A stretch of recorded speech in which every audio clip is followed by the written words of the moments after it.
in my younger days, as a student of history, when I used to read about Nigeria, there are names that came to my mind. And as I grew older, whether they performed as you expected them to perform, I read your great founding leaders. I read the works of Nnamdi Azikiwe, and I listened to him in those early days. He was as eloquent as he was passionate in telling Nigerians and Africans, because he was called the Zik of Africa, that leadership is about service. This magazine is an occasion for you to demonstrate to Africa that you are servant leaders. And I did not only read about Nnamdi Azikiwe, I also read about Abubakar Tafawa Balewa in his younger days, eloquent and passionate about Nigeria. You may not have agreed with all that he said and did, but you cannot deny the fact, the clarity of vision and the need for marshalling the people as the only antidote to the problems that have afflicted Nigeria and by extension Africa. And I did not stop at merely listening to Tafawa Balewa. I also had the occasion of listening to the Sultan of Sokoto, Sir Ahmadu Bello. Whether you liked him or not, the clarity and the passion with which he spoke about his country was as telling as it was titillating. You are the successors of those great leaders. The question that you must ask yourself, and this is a personal question, now that you have been given the honor and privilege of serving Nigeria, now that Nigerians and Africans refer you to as honorable members, the question is, are you honorable members or horrible members? Because the question as to whether you are honorable is determined by the service that you render to the people. When we read the Green Chamber magazine, we want to see the works that you have done, and we want to see honorable members, not horrible members.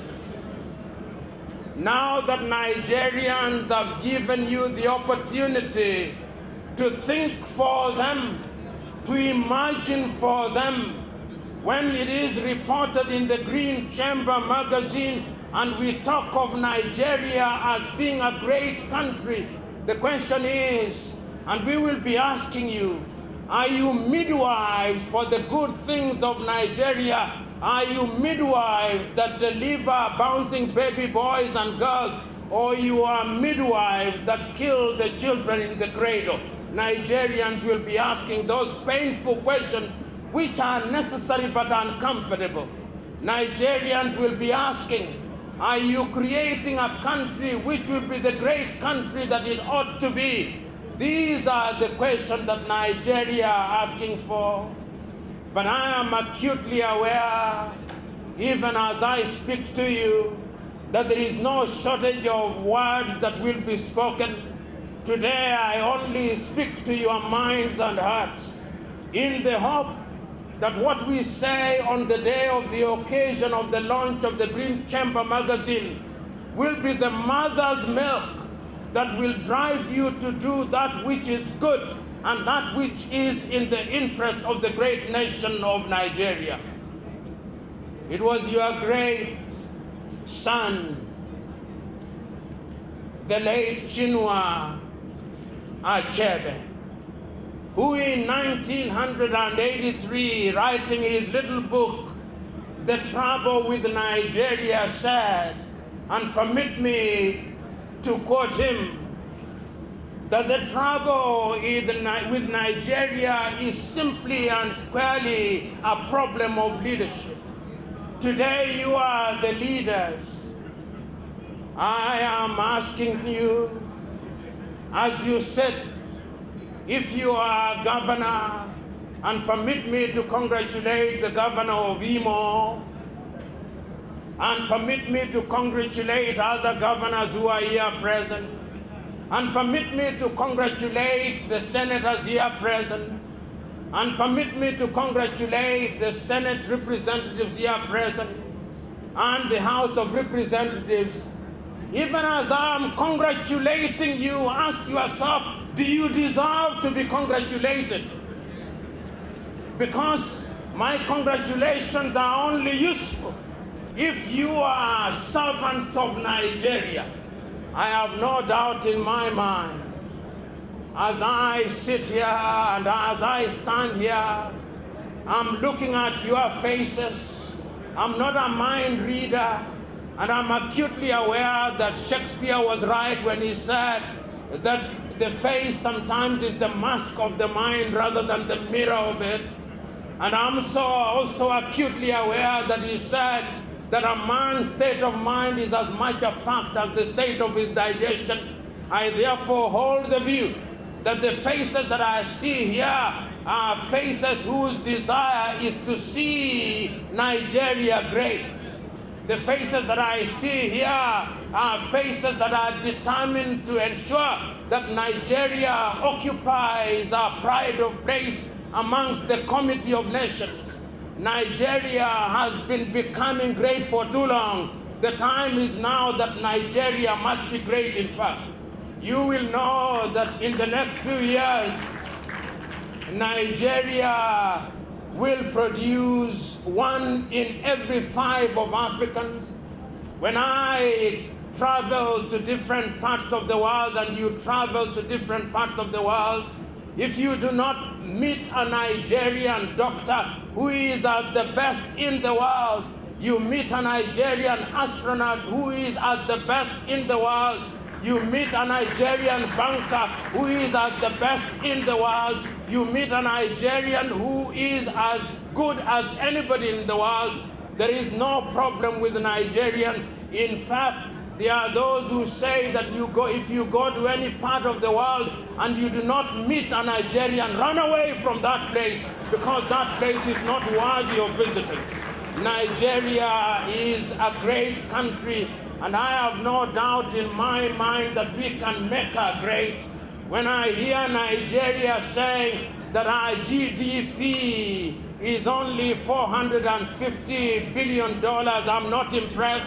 And indeed, I remember that a Nigerian son who is now the director of the African Development Bank, Adeshina, said that people do not eat GDPs, and I agree with him. GDPs are not edible. But I hold the view that Nigeria should be in the same space economically as Germany is. Nigeria should be in the same space politically as the United States is. So as I conclude, because conclude I must, what do I see on the occasion of the launch of this magazine? The Honorable Femi Bajabiamila. History now sits on your laps. In my ethnic group, we have a saying that when cows deliver during the period when you are the cowherd, you are blessed of God. This calf called the Green Chamber magazine has been delivered during your watch. History will celebrate you. But history will also remember that you are not alone in this process of delivery. History will remember that there were others with you. History will remember that there was teamwork. History will remember also that Africa is also in the business of launching things. And after they have launched them, they are dead on arrival.